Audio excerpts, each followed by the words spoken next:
Businesswoman rejects candy sellers, but discovers it was her long-lost mother.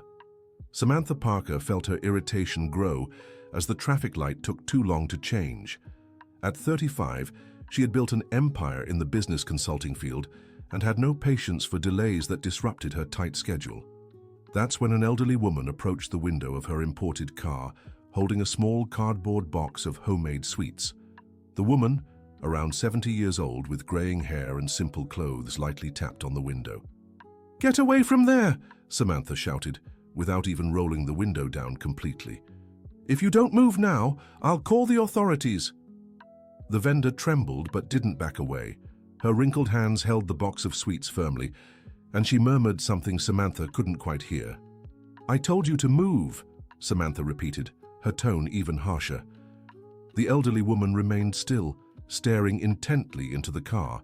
There was something in her eyes that unsettled Samantha, a mix of sadness and recognition she couldn't understand. The light finally turned green, and Samantha slammed the accelerator, making the tires screech on the pavement.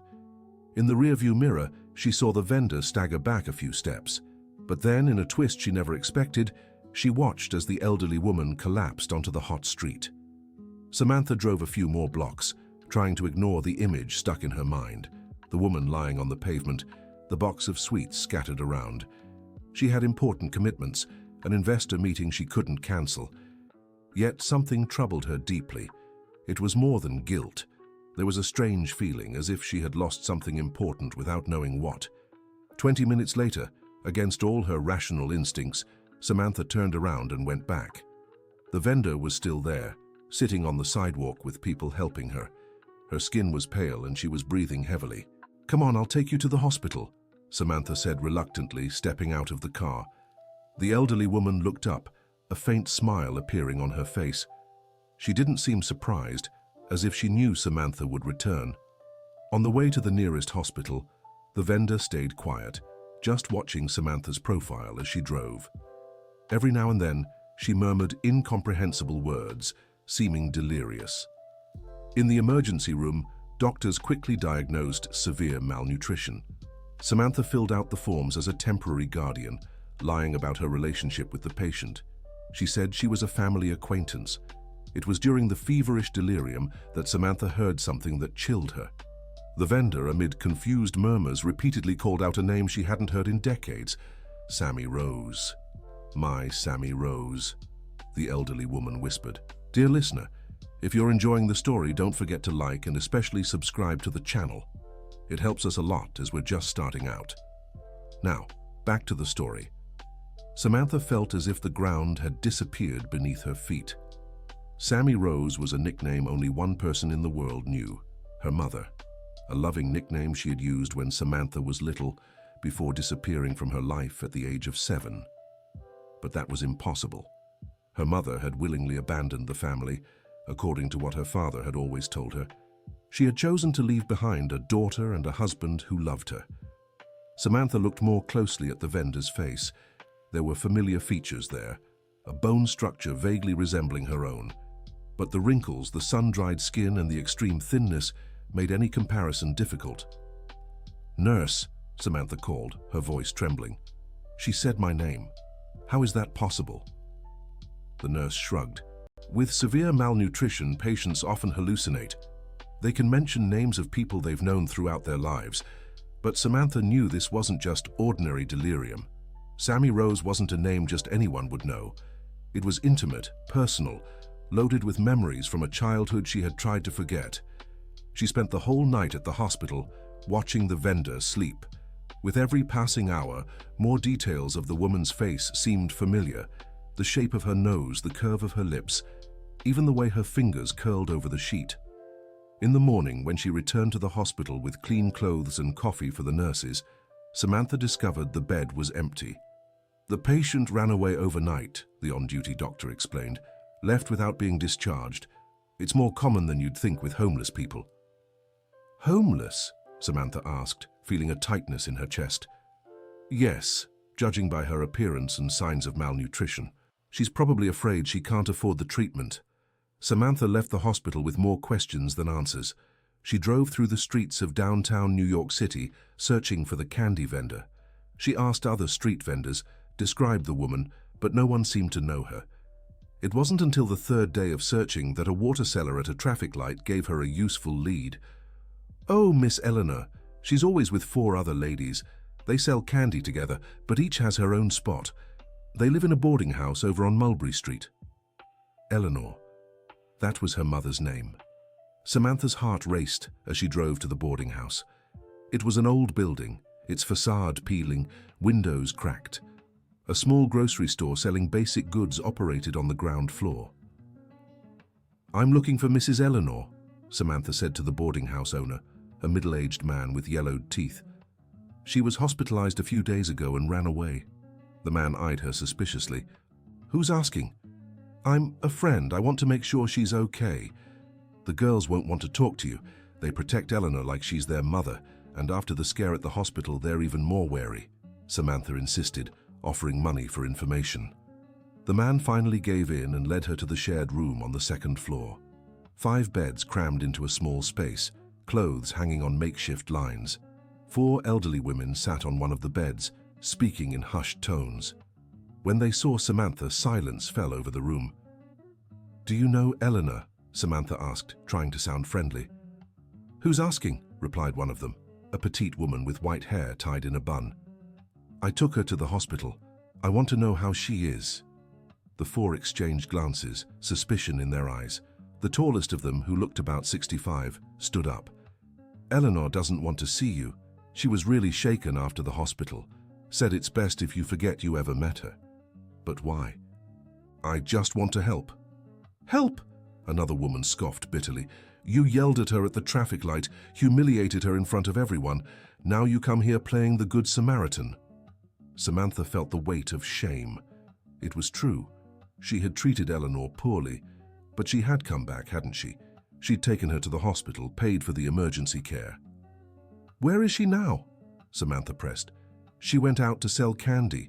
She won't come back while you're here." Samantha left her business card with the women and walked out of the boarding house frustrated. She drove back to her apartment in the Upper East Side, but she couldn't focus on anything except those familiar eyes of Eleanor's. Desperate for answers, she hired a private investigator. Michael Thompson specialized in finding missing persons and had a solid reputation in the field. "I need you to investigate everything about a woman named Eleanor," Samantha said in his sleek office. "Approximate age 70, works selling sweets on the street, lives in a boarding house downtown." Michael Thompson wrote down all the details Samantha Parker provided, including the physical description and the place where she had found her. "Mrs. Parker, may I ask what your interest is in this woman?" Samantha hesitated. How could she explain that she suspected a street vendor might be her mother? It would sound crazy. "It's a personal matter. There might be a family connection." The detective nodded without further questions. He was paid to investigate, not to judge his client's motives. A week later, Michael returned with a report that left Samantha even more confused. "The information about Eleanor Wilson is very limited," he said, flipping through his notes. "There are no records of her before 20 years ago. It's as if she appeared out of nowhere." "What do you mean?" "No prior work documents, no address history, not even medical records. The first time the name Eleanor Wilson appears in the system is when she rented a room in a boarding house in 2004. Samantha felt a chill. 20 years ago, her mother would have been around 50. And her name was exactly Eleanor Wilson. Wilson was her mother's maiden name. "That's strange, isn't it?" Samantha asked. "Very. It's possible she used fake documents or legally changed her name. Do you need more time to investigate further?" Samantha shook her head. She was increasingly convinced she needed to speak with Eleanor in person, no matter what the other women said. The next day, she disguised herself. She bought simple clothes at a department store and posed as a social worker. She returned to the boarding house with a clipboard and a fake badge. "I'm conducting a survey on housing conditions for the elderly," she lied to the owner. "I need to inspect the accommodations." The man, apparently used to visits from public agencies, let her go upstairs without many questions. The shared room was empty, but Samantha took the chance to search it discreetly. Under one of the beds, she found a small cardboard suitcase tied with string. Inside were a few clothes, some expired medications, and at the bottom, an old faded photo. Samantha nearly fainted when she saw the image. It was her, as a child around 6 years old, next to a young woman who looked eerily like her now. The woman in the photo had the same eyes, the same smile, just 25 years younger than Samantha today. Her hands trembled as she held the photograph. On the back, written in shaky handwriting, it said, "My Sammy Rose, 6 years old, 1996. Dear listener, if you're enjoying the story, don't forget to like and especially subscribe to the channel.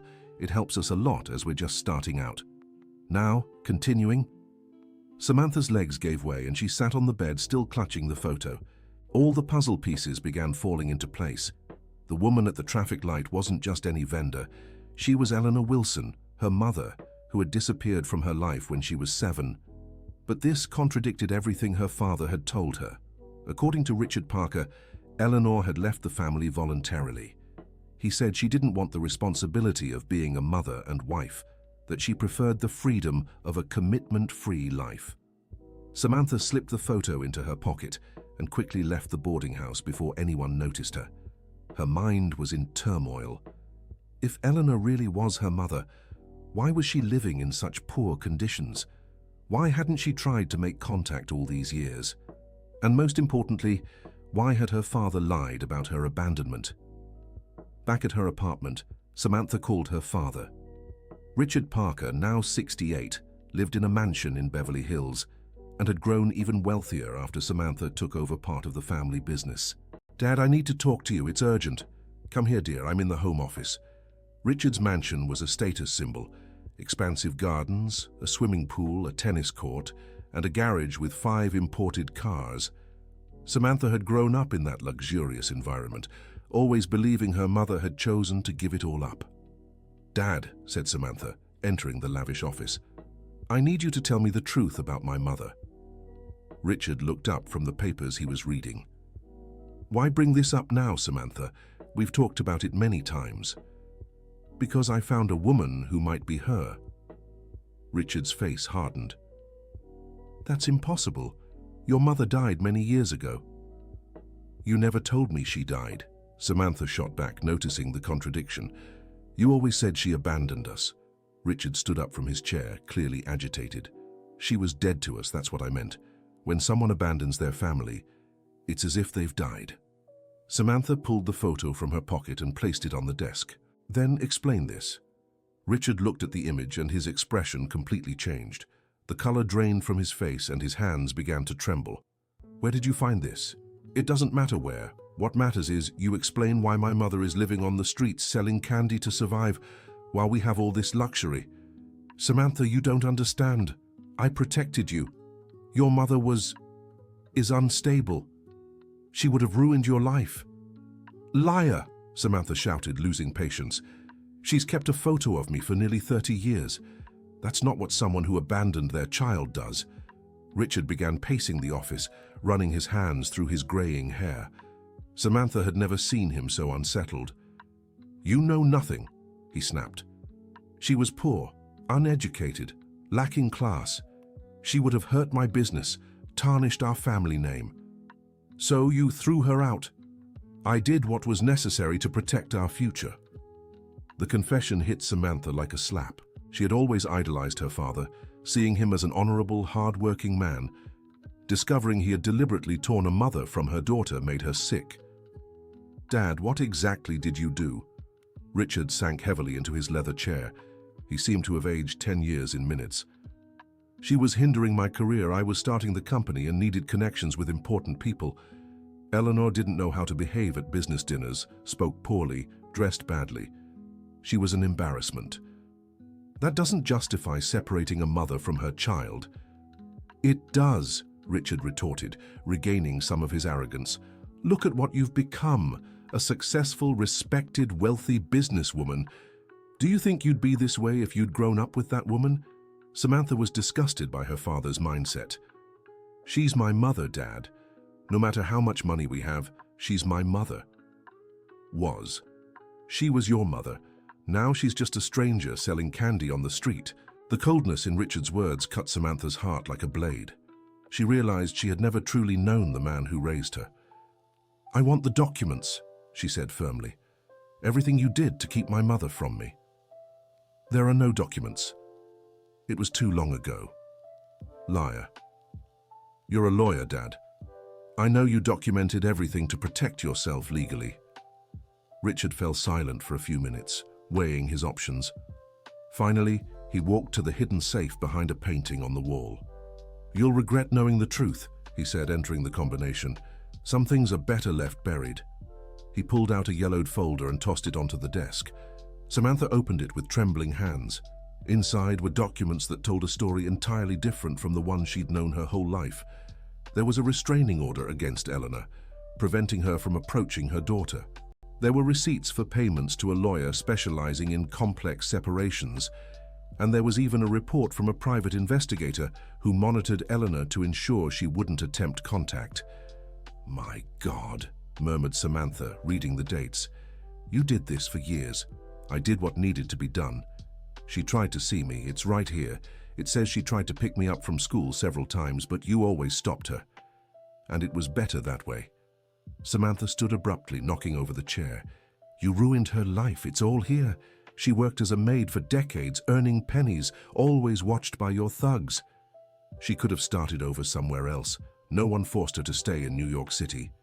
"She stayed because she wanted to be near me," shouted Samantha, tears streaming down her face. "She waited 30 years for a chance to talk to me." The revelation struck Samantha like lightning. Eleanor had never given up. For 3 decades, she had remained in the same city, working low-paying jobs, living in poor conditions, just for the chance to one day reunite with her daughter. And when she finally mustered the courage to approach Samantha's car, she was met with violence and humiliation. "I'm going to find my mother," Samantha said, gathering the documents, "and you won't stop me." "If you do, consider yourself disinherited," Richard threatened.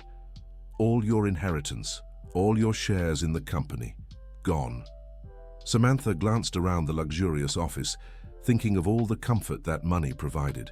Then she thought of Eleanor, sleeping in a shared room, selling sweets on the street for spare change.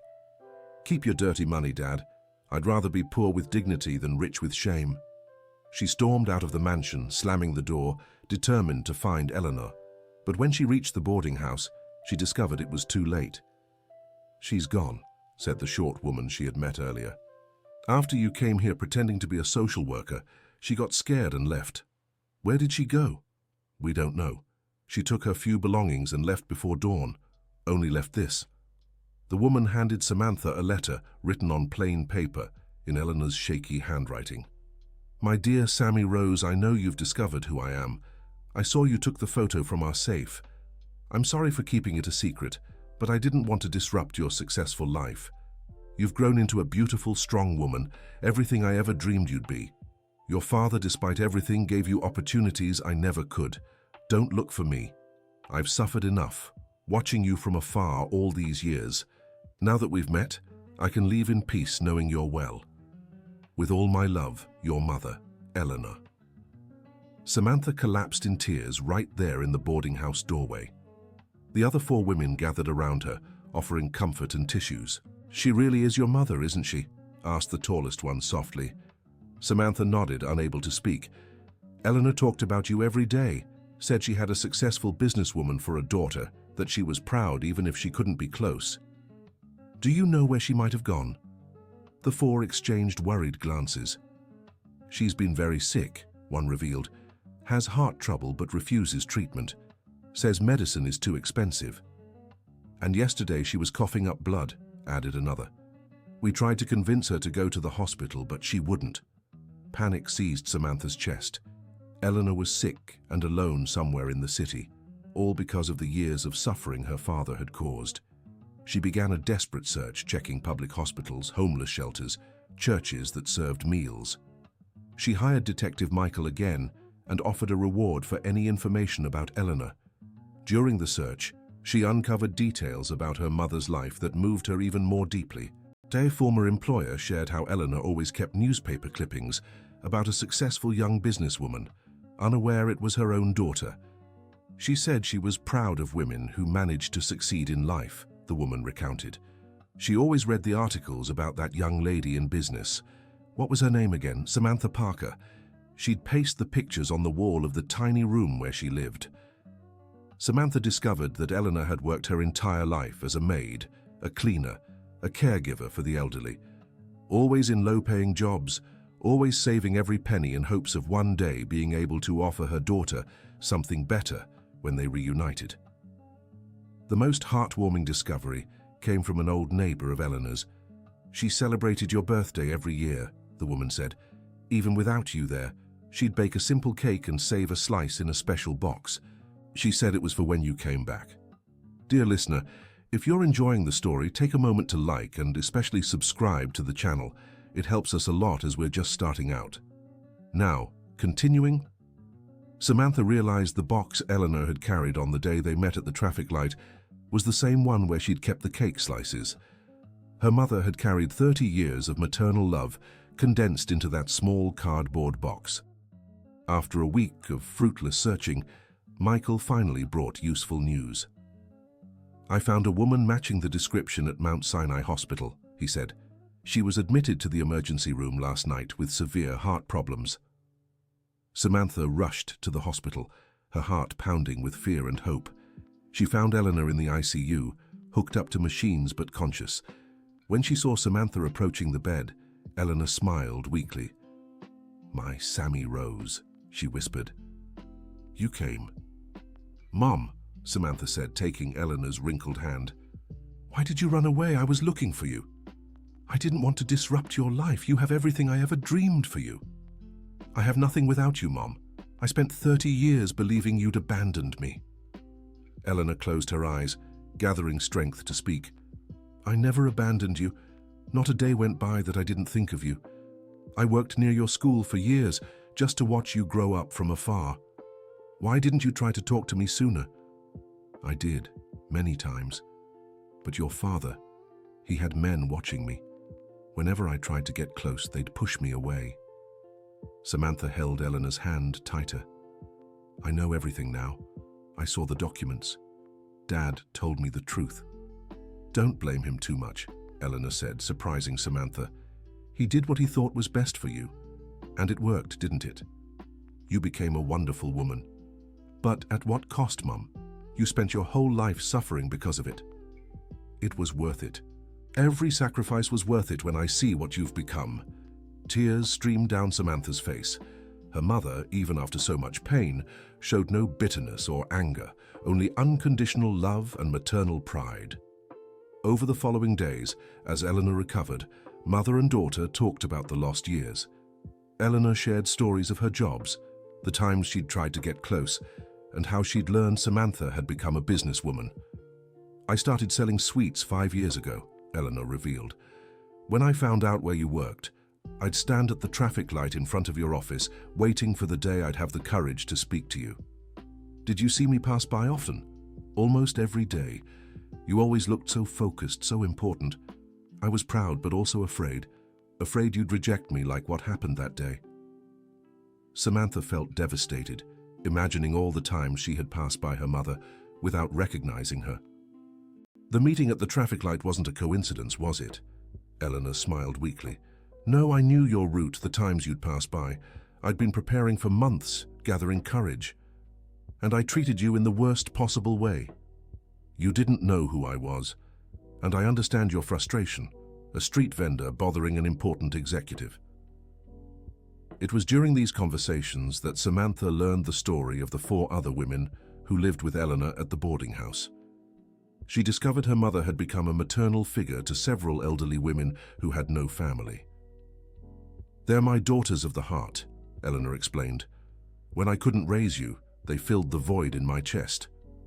The 4 women, Ruth, Margaret, Betty, and Dorothy, visited Eleanor every day at the hospital. At first, they showed jealousy and resistance toward Samantha. 30 years she suffered because of you," said Ruth, the most direct of the group. "Now you show up and want to be her daughter." "You don't understand," Samantha tried to explain. "I didn't know she was alive. My father made me believe she had abandoned us." "Stories," Margaret muttered. "The rich always have excuses for everything." But gradually, seeing the genuine affection between mother and daughter, the four women began to accept Samantha, especially after she offered to cover Eleanor's full medical treatment and even help the others financially. "We don't want charity," said Betty proudly. "It's not charity. You took care of my mother when I couldn't. That's worth more than any money." Eleanor slowly recovered, but the doctors warned she would need constant care due to her heart problems, worsened by years of poor nutrition and stress. Samantha rented a comfortable house in Little Italy for Eleanor and her four daughters. It was a welcoming place, with a backyard, a spacious living room, and individual bedrooms for each. "I can't accept this," Eleanor protested. "It's too luxurious for people like us. Mom, you deserve comfort after so much suffering, and I need to make up for the lost years." Meanwhile, Samantha's relationship with her father completely deteriorated. Richard followed through on his threat and disinherited her, stripping her of all company shares and cancelling her credit cards. "You chose that woman over the family that raised you," he said coldly. "Now live with the consequences." Samantha felt the financial weight of her decision. Without her father's company income, she had to sell her luxury apartment and restart her career from scratch. But for the first time in years, she felt at peace with herself. Eleanor grew worried when she learned of her daughter's financial struggles. "You lost everything because of me. Your father is right. I only brought trouble into your life." "Mom, money can be earned back. Lost family never comes back." To prove her words, Samantha worked hard to rebuild her career. She started a small business consultancy, taking on smaller clients, but with double the dedication. It was during this time that she had an idea that would change everything. Watching Eleanor and her friends selling sweets on the street to help with household expenses, Samantha realized there was a huge social injustice happening daily on the streets of New York City. Hundreds of elderly people worked as street vendors with no legal, social, or health protections. They were invisible to society, treated as nuisances by drivers and harassed by inspectors. "Mom," Samantha said one day, "what if we turned your experience into something bigger?" "What do you mean, dear?" "I'm going to create an inclusion program for elderly street vendors. I'll offer formal permits, social support, and basic health care." Eleanor was excited by the idea, but worried about its feasibility. "This will be a lot of work, Sammy Rose, and you're already working so hard to rebuild your life. But that's exactly why it makes sense. I'll combine my business knowledge with your life experience." Samantha Parker began developing the project, studying legislation, seeking partnerships with social organizations, and talking to other street vendors to understand their needs. The project grew quickly.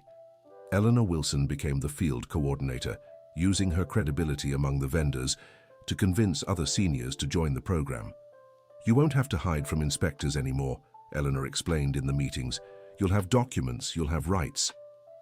Ruth, Margaret, Betty, and Dorothy became the first official participants in the program. Each contributed their specific skills. Ruth was good with numbers and helped with finances. Margaret had a knack for cooking and supervised the quality of the sweets. Betty was communicative and handled relationships with new vendors, and Dorothy had sewing experience and helped make uniforms. The program caught the media's attention after 6 months. Local newspapers ran stories about the businesswoman who had left luxury behind to work with street vendors. It was through one of these articles that Richard Parker learned about his daughter's success. "Your father called," Eleanor told Samantha. "He said he wants to talk to you." "I have nothing to say to him.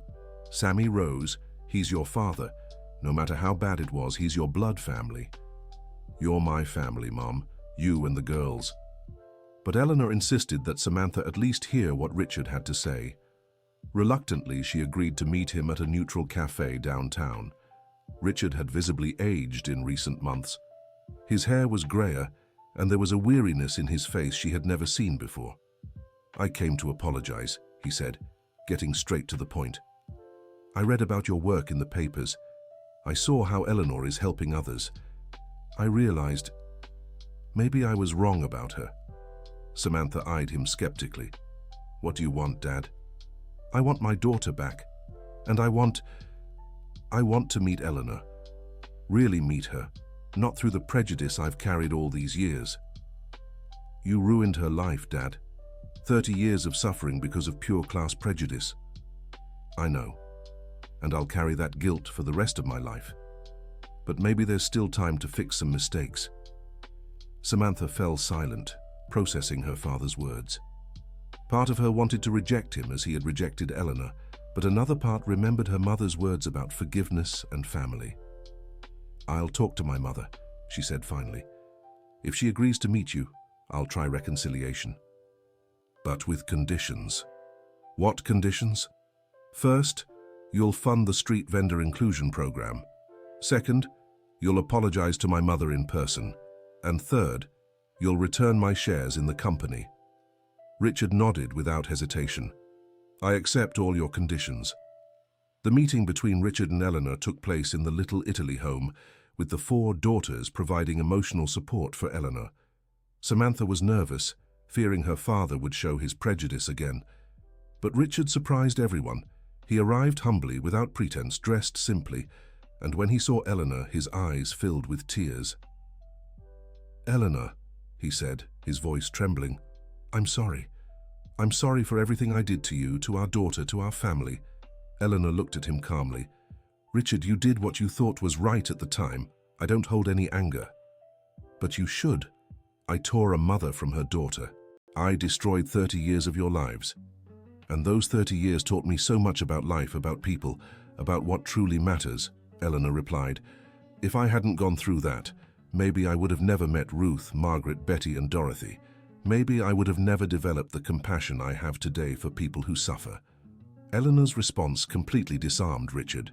He had arrived prepared to be rejected, even verbally attacked. But instead, he found a woman full of wisdom and forgiveness. "How can you not hate me?" "Because hatred only hurts the one who holds on to it," said Eleanor. "And I've already suffered too much to waste energy on bad feelings." Eleanor's words deeply moved Richard. For the first time, he was able to look beyond her simple appearance and recognize the greatness of character in the woman he had rejected so many years ago. With Richard's financial support, the inclusion program for elderly street vendors expanded rapidly. Within a year, it was serving over 200 vendors in New York City, offering not just formal permits but also literacy courses, basic healthcare, and financial guidance. Eleanor became a respected figure among the city's social workers. Her life experience and ability to connect with vulnerable people made her a natural mediator between the vendors and the authorities. "Miss Eleanor understands our pain because she's lived it," commented one of the vendors benefiting from the program. "When she speaks, we listen, because we know she understands our reality." Samantha watched her mother's growth with pride and admiration.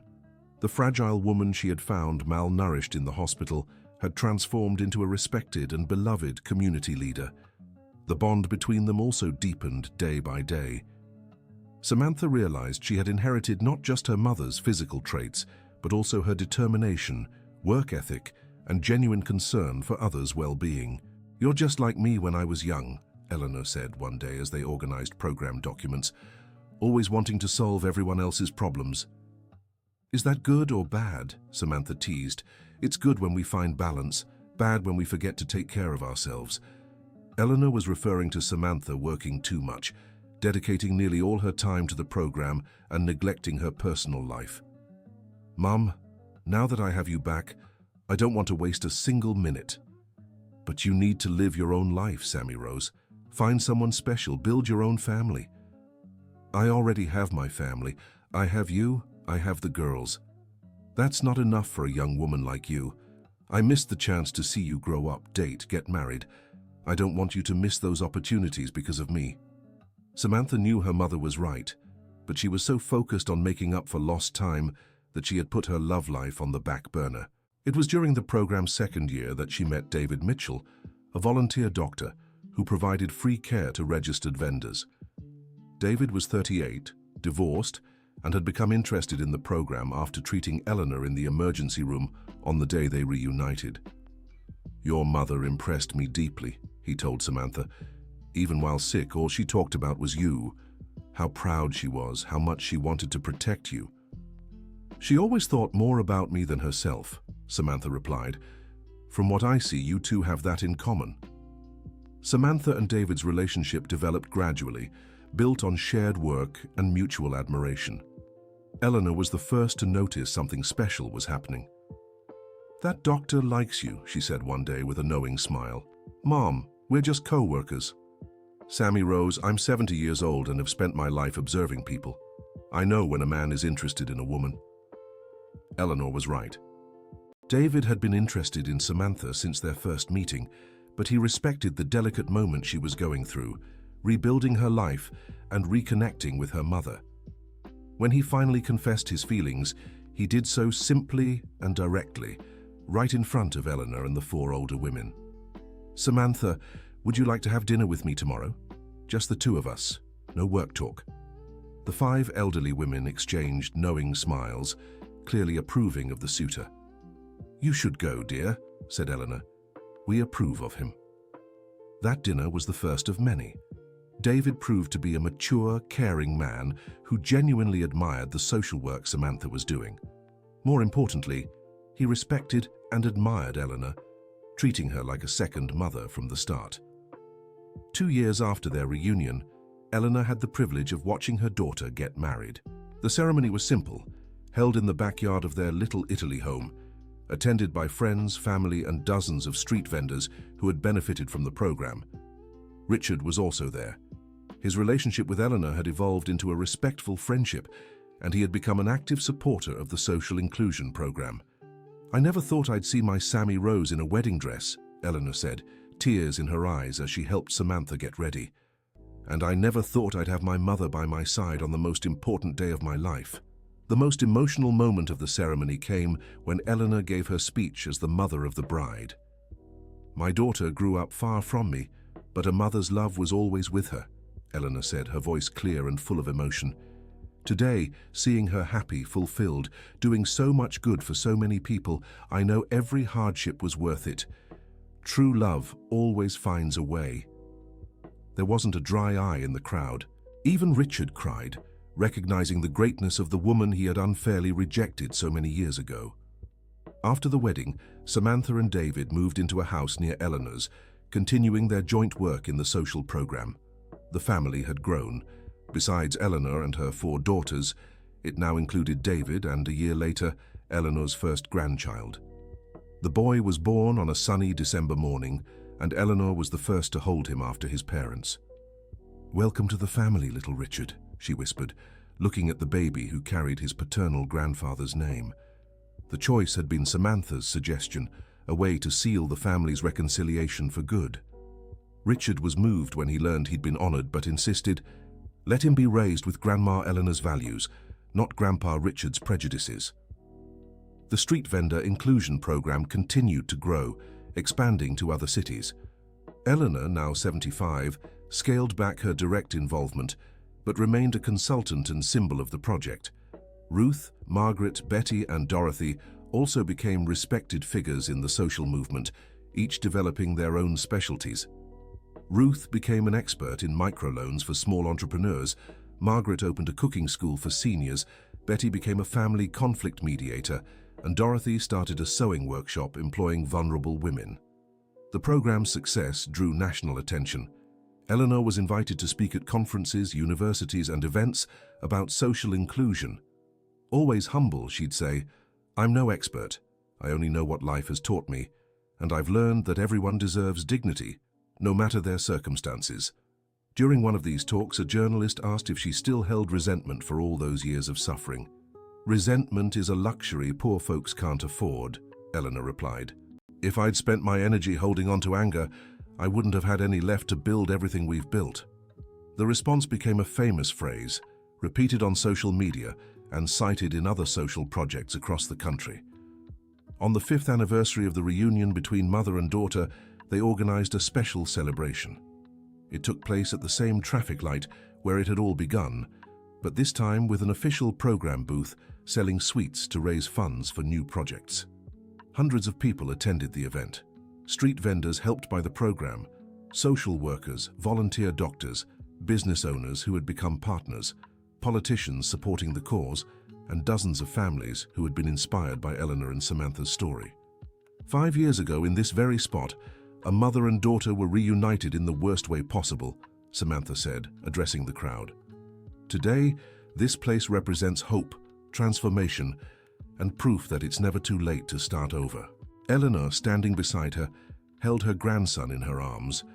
The 4-year-old boy played with the candy box his grandmother carried, the same box that had held slices of birthday cake for 30 years. "Sammy Rose," Eleanor whispered, so only her daughter could hear. "Thank you for coming back that day. Thank you for never giving up on me, Mom."